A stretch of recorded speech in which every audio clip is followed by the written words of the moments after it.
Sure. Didn't think that was gonna happen.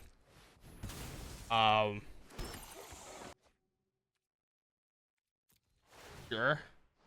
We have 100 triggers on the stack. Hello everyone, and welcome back. Today we are here playing our Esper Mill combo deck with Raise the Pass. And the thing about this that we are going to be doing is we're playing this right now, and then the next day we're going to be playing the list that did really well in Japan. We're going to kind of try, I guess by did well, it won the event in Japan, so yeah, I guess it did really well.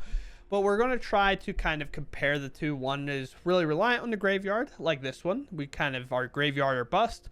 And the other one is a little bit of both. It wants the graveyard, but it can technically win without it because you have big cards like a Molly and whatnot. But what is our plan here? And it is to entirely flood our graveyard as fast as we physically can, or as valuable as we can with certain cards. And the main combo piece is Starscape Cleric, and it's kind of the same in both, where whenever we gain life, each opponent loses 1 life, and because all of the way we gain life is by increments of 1, they're all separate triggers in of themselves. This will do a lot more damage because of that. So if we had an effect that gained 3 life, this would trigger once, but the fact that we have an effect that gains life 3 separate times allows this to trigger 3 separate times, so that it gives us 3 damage instead of 1. But what is the way we do it? Is Raise the Pass. Raise the Pass being the key central card that we're playing. We have kind of a 5th copy in Revenge of the Rats, but it really, that makes a ton of rats if we have a life gainer and Cleric in play that can kind of one-shot them. But Raise the Pass says, return all creature cards with mana value 2 or less from the graveyard to the battlefield.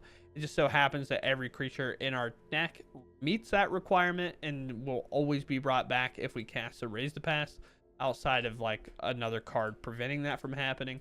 With that said, we have Sanctifier as our life gainer and Pilgrim as well. We're only playing 7 because typically you don't need many more than that. At one point we were playing 12, but we lowered that by a lot because you just don't need as many, and they're kind of bad on their own. So with that, like Pilgrim at least has Death Touch, so it's nice, but it's legendary, so we have to play like 3 instead of 4, and we play 4 of these. But other than that, we have Freebooter to kind of be sacked because we are an Esper. The mana sometimes is a problem, so having Freebooter in to make a treasure token is good, and Scrying is obviously pretty good as well on a 1-mana creature that when it dies. And then we have Gorehound, which is kind of the best 1-drop we can have in a deck like this, where we play it on turn 1, we play Archaeologist on turn 2, and then we're already looking to put 4 cards in our graveyard by that point. Especially if we already have like the Raise the Pass in hand, we're willing to just kind of barrel everything as fast as we can. And then we have Picklock Prankster as well that mills 4 cards and puts a instant or sorcery in. Both of these can grab Raise the Pass or Wail the Forgotten, which is nice. And Wail the Forgotten continues to kind of be the best central piece in the deck. As Descend 8, which means if we have 8 or more permanent cards in the graveyard, we can do all the modes on the card. If not, we only do 1.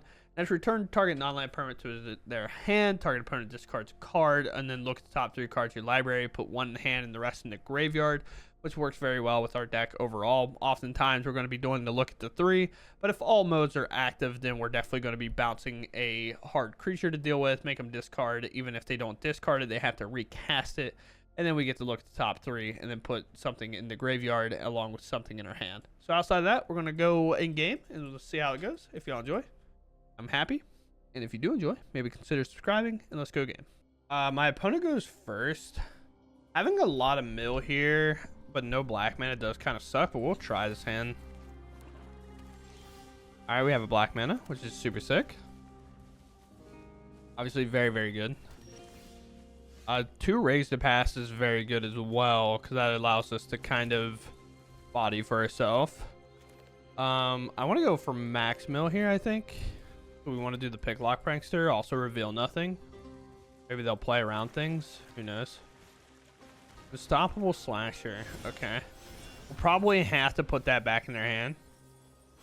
Okay. Wow. Alright. Sure. Arena was ready to flood me. Look at that. Like, hey, nice 2-lander, by the way. Would you like to flood? And I said, no, not really, honestly. I could bounce this and then just double spell next turn, I guess. But I think I'm just gonna mill here. They have to remove this and then play an Archfiend.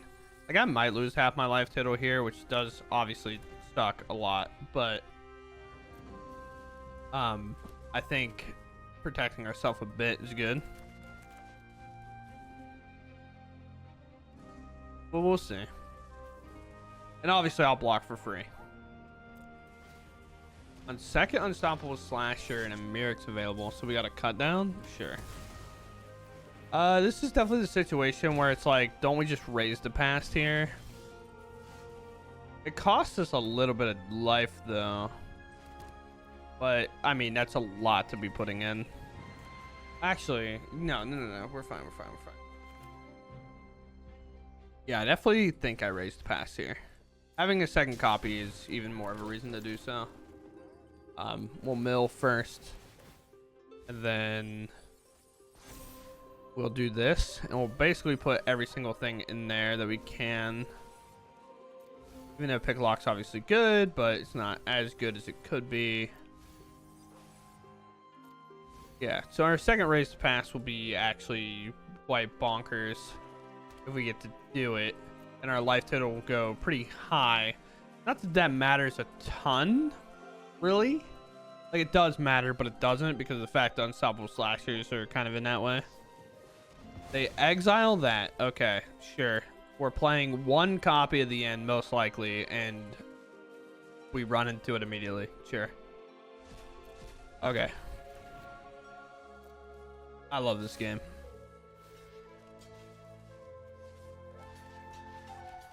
Game's perfect. There's no flaws. You can't tell me otherwise. However, the difference is, like, we can still raise the pass and bring a lot of stuff back and bully our opponent out of the game, I guess. I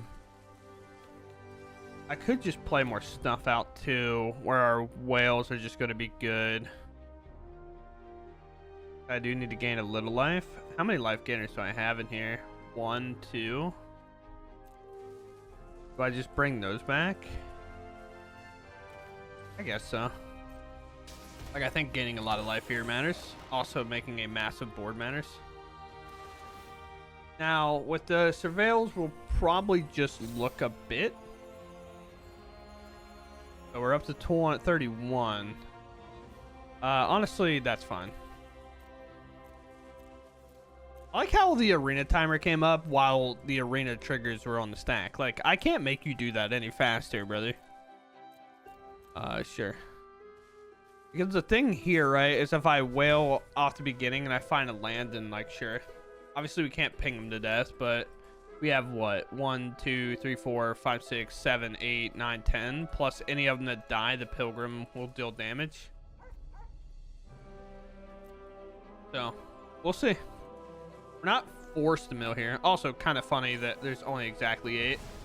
All right, they anoint. They figured out the math. Congratulations.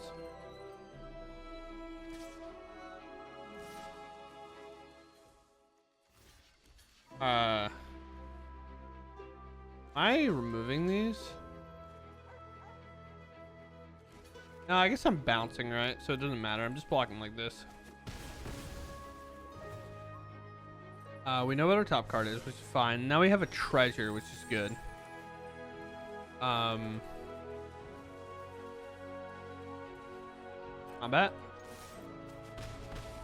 Okay, combat was allowed to happen. These ones? We don't really even have to look at 3 here. As much as it is, like, kind of whatever, but... Any Wail the Forgotten we'll be picking up along the way here. It's just definitely our best kind of impactful card here. A land. Much rather play another creature. I can play Pilgrim and Wail here again. So, like, one will get me there, right? Well, now you don't have. Now you have none on the battlefield. Doubt they get rid of the other one. Oh, they do. Okay, never mind. I lied.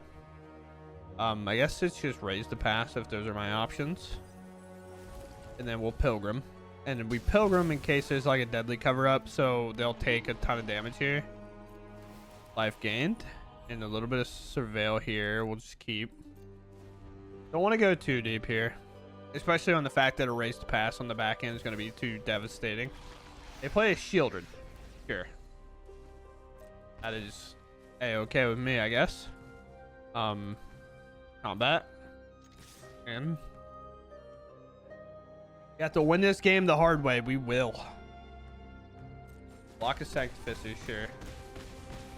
Down to 4. Dies. They lose a little life. Sure. Now do we want to surveil, I guess? Yeah, that's fine. Because then we can Picklock Prankster, buy that spell back if that's what it comes down to. We'll bend the Freebooter for now. And the Seachrome Coast can go as well. And then, I guess, I'll just play another flyer. Uh-huh. Then we'll just pass. Now, if they do exile my flyers, I can always do the Picklock Prankster. We'll put it in the adventure zone, which means it's untouchable by the end. Sure, Dress is fun. Uh-huh. Sure. Does not matter that much in the grand scheme of things. So I will mill, actually, to try to find our bounce spell. The game immediately.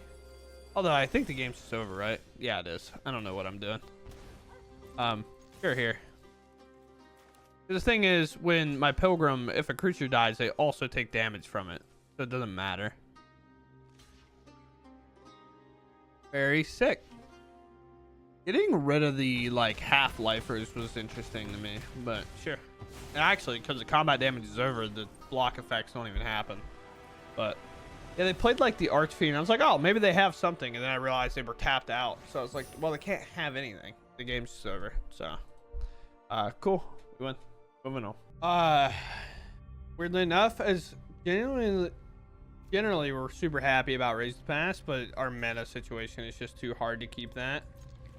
Just have to barrel this like this, and now we have to hope to hit a land along with everything else. And we lose our Raise to Pass. We didn't put one on bottom, right? No. Okay. Thankfully, we did not. That's okay. We still have a couple pieces we have to find. If it's mono black, we'll have like a little bit of time in theory, but back in turn, we do find the land. So now it's definitely just like we're going for the mill. Oh, we grab the only card back that's allowed to be grabbed back. There's a lot of stuff in there. Our Tale of Tamiyo went in there, which is definitely not ideal for sure. So we're going to play the Gorehound, and I'm actually going to do a little bit of a weird thing here. Barrel that. I'm going to prioritize putting a lot of creatures in our graveyard because we don't care about blocks here. Wail is good, but it's not good enough here, I think. We'd much rather our Wail be picked up and be fine. We'll pass. I don't think chip and damage here is going to be where we're really at. An Archfiend could come down. We could play Revenge of the Rats. So I'm going to block like this. And I'm probably going to cast Revenge and then do like a Surveil 8 here, which is sick. Now, if they have double removal, I guess we do, right? If they have like cut down, which is always annoying. But without Raise to Pass or anything, like we're dead regardless. Like they'll just play it again and do it again. I don't know. I'm going for this. Again, could they have double removal here? Obviously. But maybe I should have just let the damage happen since they didn't play the Archfiend, right? Like, because Half-Life doesn't matter as long as I'm able to block it the second time around. But then I lose to a lot of things, I guess. We were pretty much bending everything here. Unless it's a Raise to Pass, which it is. So. And then we hold. And we hope we can block this somehow. I assume there's double removal. But there's not. We block and then we raise. Unholy Annex implies there's not double removal. Just an Archfiend attacks. Okay. Well, we're taking 8 this turn, which is a crazy number to say out loud, to be honest. We do have our Raise to Pass, so we can gain quite a bit and do quite a bit here. I think, right? Well, we have Archaeologist, Booter, these things like that. So I guess, like, regardless, I think we have to. We need untapped creatures here. Flyers are fine as well. A lot of Gorehound, things like that. We're gonna get our mill over. We're gonna look for another one. I say hopefully on that we don't actually find it that way. We don't gain a ton of life, which life doesn't matter when you're talking like the unstoppable slasher, right? But it does matter, however, when it comes down to like the Archfiend and things like that. Or Bloodletter, yeah. Of Axelzod, it's not Archfiend. Archfiend to Dross is a good answer. We have a Wail for that, and we do have a land to drop. So now it's either like... It's one of two things here. We hope to bin... I don't know what we hope to bin. We could play this land tapped. We could play this next turn, do Wail, Revenge of the Rats. I guess I'll keep this land on top. Which is like a weird thing of where we're at. I have plenty of blockers, so that shouldn't be a problem. We're going to attack out. Obviously, they'll block something. Nowhere to run coming in to take out my flyer, I would assume. Not my flyer? Okay. Well, thankfully, the Picklock Prankster can jump block Bloodletter for eternity. Go for the throat for the Pilgrim. That makes sense. Second Unholy Annex. Alright. They pass. So they're going to draw 2. They're just hoping to win out this way, which does make sense. Let's do...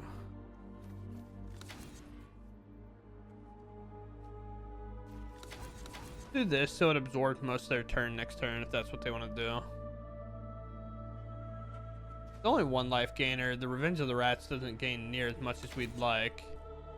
Choose 1 to put in hand. I guess I grab the one that digs the deepest. Land here. And then we have to hold some back, which is definitely the Freebooter. But I want to hold 3 creatures back just in case. Let's do this. We're going to bring back 8 creatures. Or bring out 8 creatures. And we're going to have a ton of surveils and stuff going on for us. Basically to the point that we definitely hit the raise to pass extra copy. And then we can go from there. 2 Sanctificers in that yard. There's the Cleric that we need. No, I tried to put it in the graveyard. Watch, it's going to be 1 short now. With that, do we keep this? I guess so. Yeah, we can keep this here because we have the Picklock Prankster as well, right? So it's an attack, attack, attack, attack, attack, and attack. If my Sanctificer can stay, I will keep it. Have a cut down? Okay. So they had to get rid of the Anoint because they need to cast Cut Down. Okay. We are taking 8 again here, which sucks, but... Sure.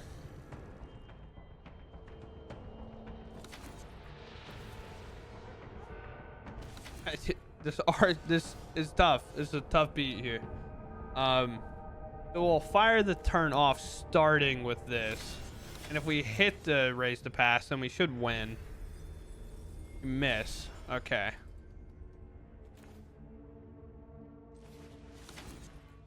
Here. Problem is, I'm actually really dead here. I can't find another copy of Raise to Pass. I'm at 10 cards left. If they remove my Picklock Prankster. Okay. I didn't want to look at my graveyard. My bad, Arena.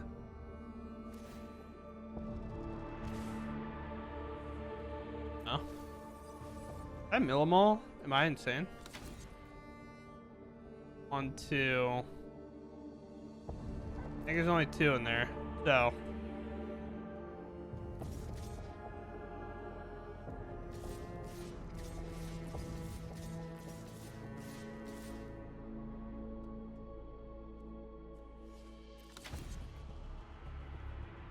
I still have enough, right?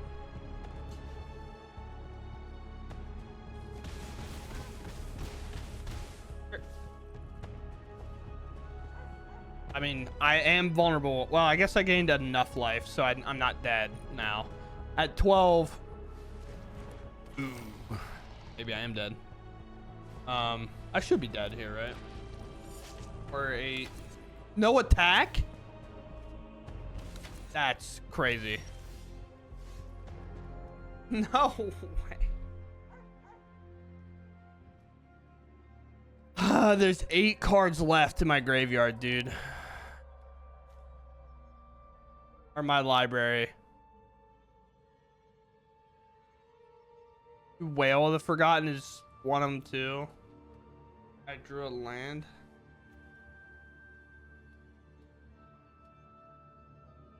I have 4 blocks. Do I have 11? 9, 10, 11. Wait, I have Xaxes? 1. So block, block, block, block. Just make it so. Somehow have Xaxes here. No way I have Xaxes. Why did you not attack? It is like guaranteed lethal if they just attack, right?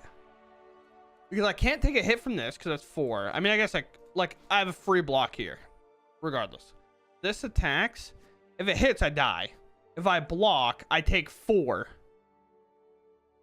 And like, I don't know. Maybe sure, dude. I don't know.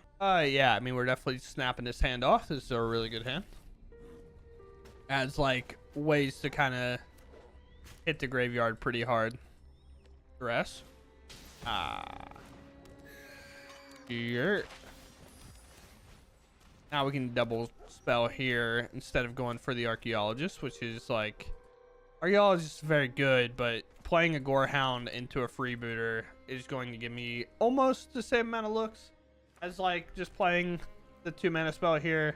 But I like the way that it like plays out a bit more, because then when I play Archaeologist, I get more value in comparison. Go Gorehound number 2. Get a Surveil here. Pilgrim good. I have 3 mana, but I guess I just been that. I have 4 mana is what I meant to say. But I think we're definitely looking for that Raise to Pass set on top. Tale of Tamiyo is not bad either. I think I'll settle for a Tale of Tamiyo here. Will I take a trade? Nah, probably not. But Tale of Tamiyo next turn is going to be pretty good if it resolves, obviously. Now, there could definitely be a situation where a Kaido comes in, and then we have problems with that. But it looks like they're going a different route. Fairy Mastermind's a little tough. A little tough. Yeah. Tale of Tamiyo can technically draw me an extra card every turn, so the Fairy Mastermind will get some value.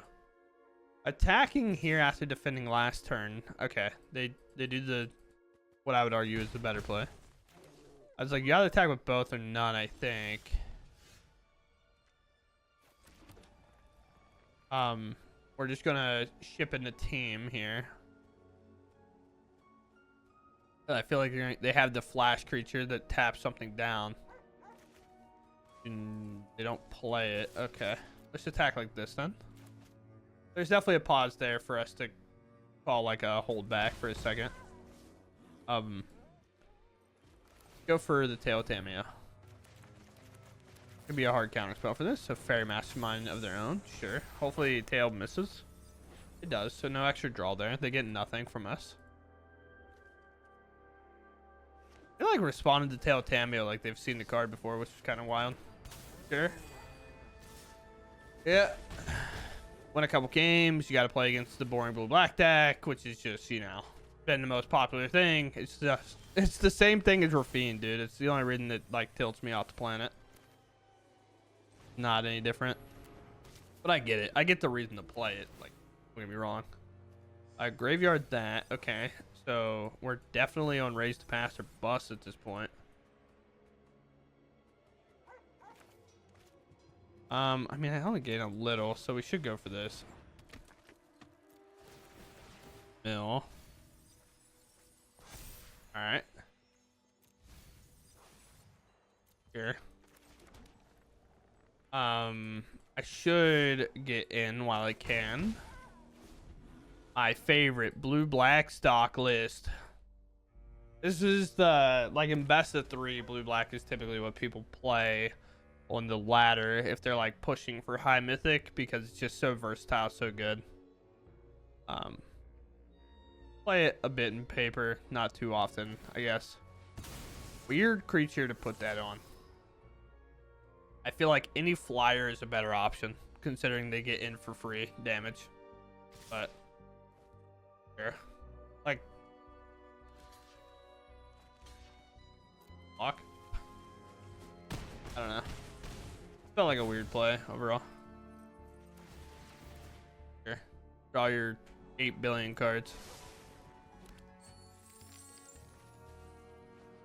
Now they do have some counter spells, specifically like 2 mana ones, but I don't think we can afford with them drawing 3 cards a turn to even wait.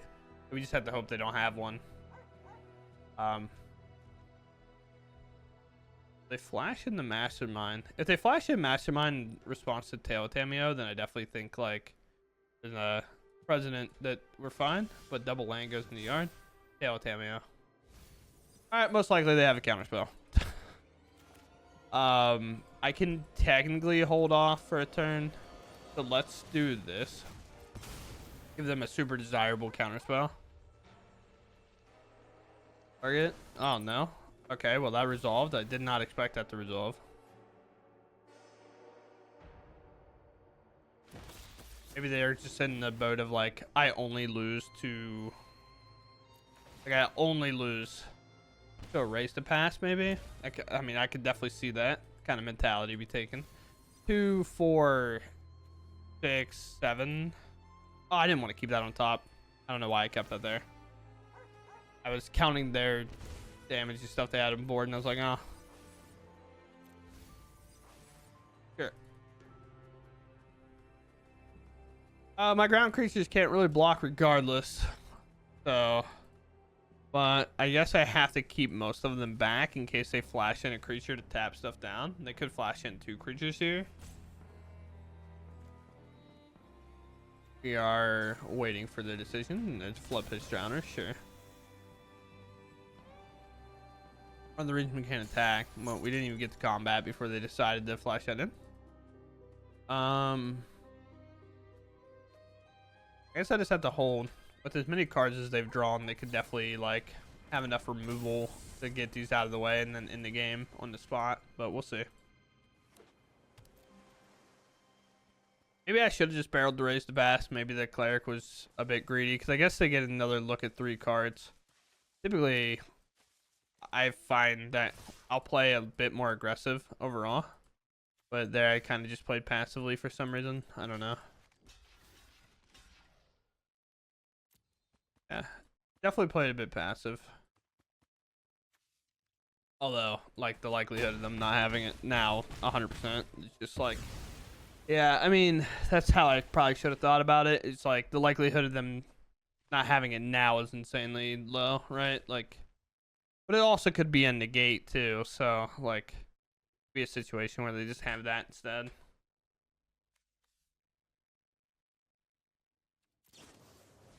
A pitch, sure.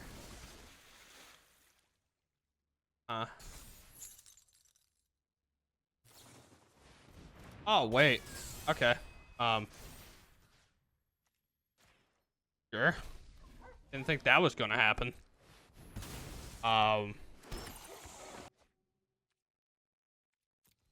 Sure. We have 100 triggers on the stack. Here, I'll even do this for you. We're right. We're below, I guess. I'll do this. It's 3 damage per. So, yeah, it's definitely there. Oh, I have auto stack off. I did change it for one of our games, and I haven't changed it back on. That's why it keeps asking me those. Funny. But very cool. Game I did not think we were gonna win at all, but sweet, glad we do. We go first. Our hand is like a little whack, but we'll keep. Just because we are on the play, we can start off with an archaeologist maybe, and then we can go for clerics. Just play. Is this Cage? Okay, so we're playing against Cage. Okay. Just hope. Honestly, if archaeologist misses, it's like not the worst. Because that means it can block the Paw Patch. And they're not typically like a fight centric deck. They do play sheltered, I guess. Sure, but actually that works out better for us because we can return that shelter back to their hand. I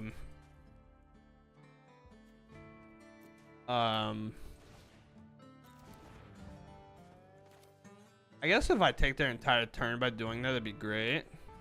I mean, I guess I get to do the Paw Patch next turn, right? Like I should just do this. Like, it's a bit greedy. I forgot. I was like, that's only Ward 2. What am I doing? Because I wanted to mill immediately, but it's like taking one extra draw when I have this much mana, and typically I don't have this much mana kind of floating around. So it's like, I don't have a blocker. I do have a blocker, but I don't have a blocker. It's like misleading. Here, we'll take our entire turn to do so. We get to put a counter on something, which is like, okay. Auto pay. Dallas Shelter by Ghost is gone instead of giving them it back. We'll put the Raised Past in hand. And they're definitely a deck that cannot interact with Raised Past, at least it seems. Obviously, they could play a Graveyard Hate Piece, but I don't know if that's necessarily where my opponent's at. But without a lot to kind of go off of and a lot of life gain to get, I think I'm going to try here one last turn to kind of stay alive, I guess. Definitely block here. I survive a Lord being played. I don't know. It's like one of the odd things that you kind of have to evaluate because it's just not enough in the graveyard to evaluate doing much else. But I can play a Gorehound and then play a Cleric, but that only gives me 2 blockers. So let's say block, block. This is 2, 4, 6, 8, 10, 11. I guess I'd block this in that case. But we want to trade as much of this off as we can, I guess, too. It's one of the downsides of playing the Clerics is like, not playing them, I guess, but like, is I can't block with them. I can't get them in the graveyard for free. But realistically, any life gained here is going to be a exponential amount of damage, which is nice. We just have to survive this turn. I think the Raise the Past there was just going to be a little too slow. Just a little, but we'll see. Yeah, so there's the card we thought. That's why I was counting like by 2. So block here. I guess just block here, block here. 3, what is that? So that's 4, 6, 9. Sure. Because again, we want the Archaeologist to die here. Don't want it to actually live. Okay. Freebooter would be better to play post this resolving. So let's Raise Past.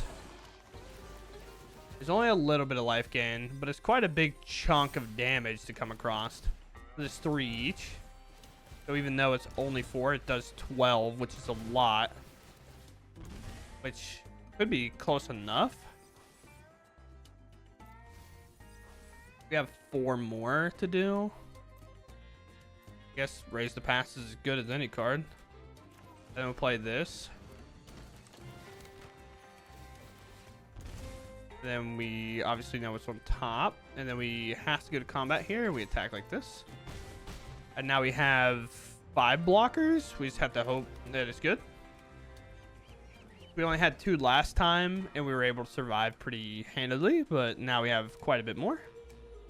Obviously, our blocks are going to go around the route of, like, as many creatures as we can get to die will die. But they also have to deal with our flyers.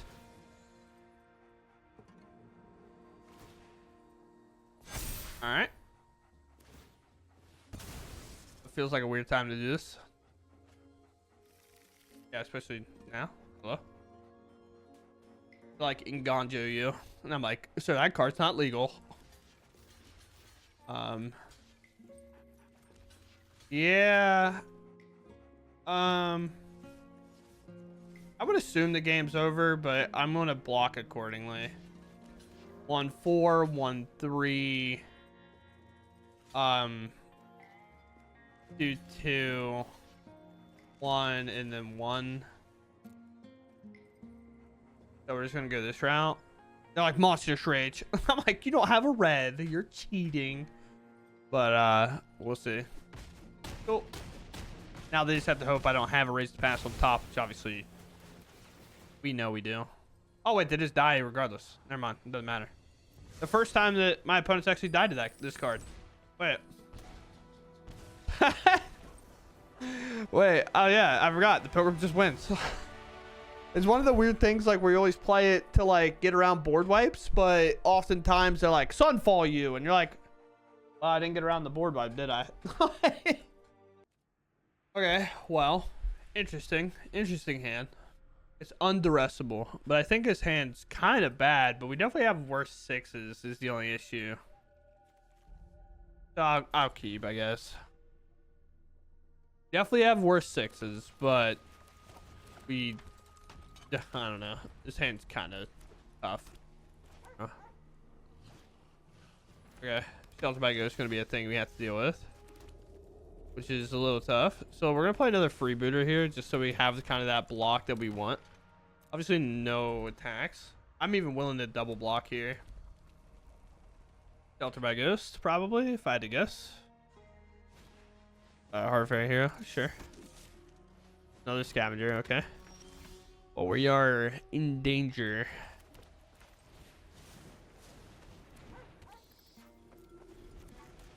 The raise to pass, not necessarily looking that good now. Yeah, maybe I just have to mull that hand. I don't know. Like, you've played this deck enough. It's like, well, we have 2 blue mana, kind of. I assume the Cleric's getting sheltered, but we'll see. Yeah. Where's the counters going? Because technically I double block that, right? So it's like...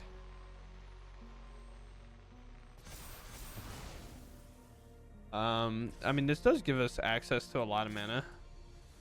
We'll block here.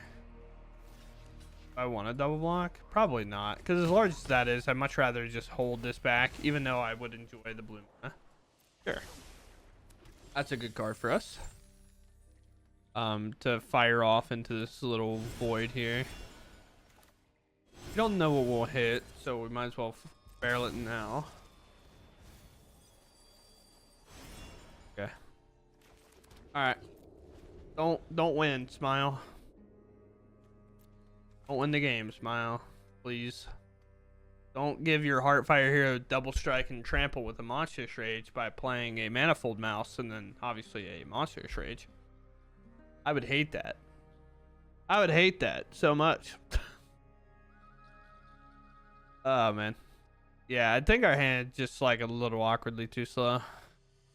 Also, like, it's one of those things where I kind of kept on the fact that I was like, well, it's now like a duress alone doesn't beat us. But also, like, I think our matchup against Mono Black is typically fine enough that we're probably just okay even if we get the rest. Okay, flying. That's tough. That does stuff. Does stuff. I won't even have a flyer for this. I mean, we're just dead regardless. My opponent just has to actually put the spells on the stack and win. Which, so far, they're seeming to struggle. So instead of winning the game, you rather lose. Okay, cool. Why? Why would that ever be your target? Why? My opponent goes first. Our hand has a lot of mill. We'll keep. Guess we start off with the plains, a Sanctifier, and then we're probably against what?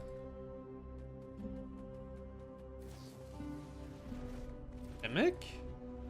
Maybe Mono Blue? What? This helping hand? I have no idea. They've now officially confuzzled me. We go Archaeologist, I guess.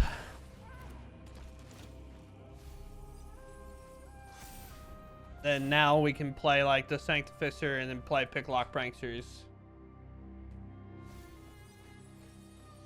Oh, they are helping hand. Okay. Well, I can't beat Hottigen, so, you know. Oh, we can try. Smile. Pass. You have to at some point find a raise to pass and a land, which is what Tale of Tamiyo can help us do, but soul partitioning my creature? Okay. Sure. Yes. You want to soul partition this? Okay. I feel like there was a correct choice, and I feel like our opponent did not take the correct choice. Yeah, like sometimes like there's just like an obvious decision. I don't know. That was weird. I feel like Tale of Tamiyo is significantly better than my random 1/4 sitting in play. This is permanent, right? Yeah. All right. Yeah, you got it, brother. I don't know. This might be a situation where we just start Picklock Prankster. Hey, there you go. You learned. Good job.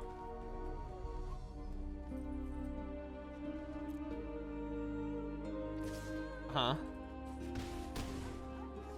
This is where we probably ourselves have to play a Picklock Prankster.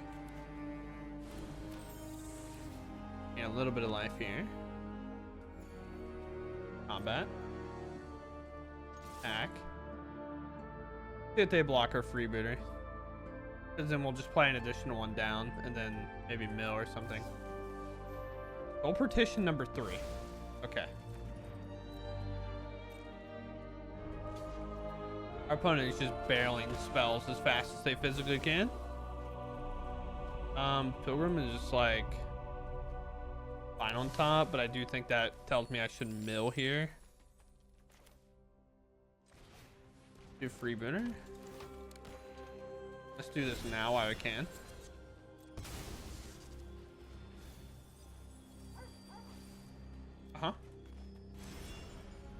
Sure. We're almost halfway through our deck. We have hit 1 raise to pass, so it's not like they don't exist right now.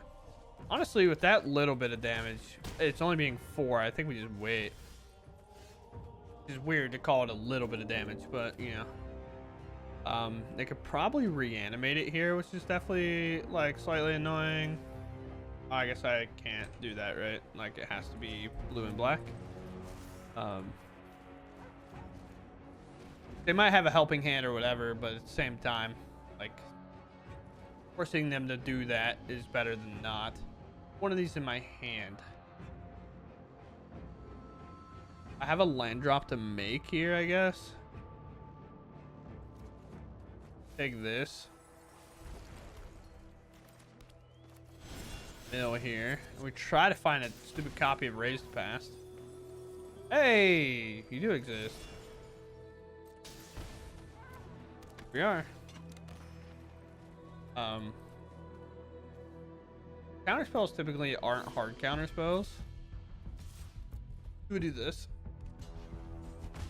They can play hard counter spells. They just typically don't. So we're trying to get enough mana here that when we cast it, we can pay 2. Right now we can. I don't know what's in there. Oh, they play a Kiora? Sure. Like, if there's ever been a situation where I'm like, wow, Hottigen, and I'm gonna try to say this in a nice way. I don't know if Hottigen's ever looked worse. It looks tough right now. Like, Hottigen's not gotten that large. And it's just like, in terms of Azorius strategies that are out there right now, like, feels the worst. But there's 64 triggers on the stack. Whether our opponent stays for them all, I have no idea. But good game. Not saying what our opponent did was wrong at any point. The only one that really, like, blew my mind was, like, soul partitioning this instead of this the very first time, which did give us a little bit more value that they couldn't, like, I don't think they should have allowed, because then we got the mill over, which unfortunately for us, it was 2 lands, but 2 lands got milled over and then we drew a land, so it didn't matter. But oftentimes double land mill is going to mean like we're less likely to hit a land, which is always tough. But yeah, the only real issue I had was the soul partition on not that being a little too aggressive with them, I think. But I understand when you have a hottie gen and you're like, dude, I can't put any cards in my graveyard. Like, I'm not drawing Moment of Truth, I'm not drawing Chart of Courses or anything like that. So it's definitely tough for sure. But we'll call it there, I guess. Okay, so here we are, and we're talking about this deck list in the outro. Now, my win-loss has gone down slightly with the deck list overall. However, that is because we are kind of soft to the Omniscience combo deck. It is one of the decks that if we queue up against, we kind of need them to run bad.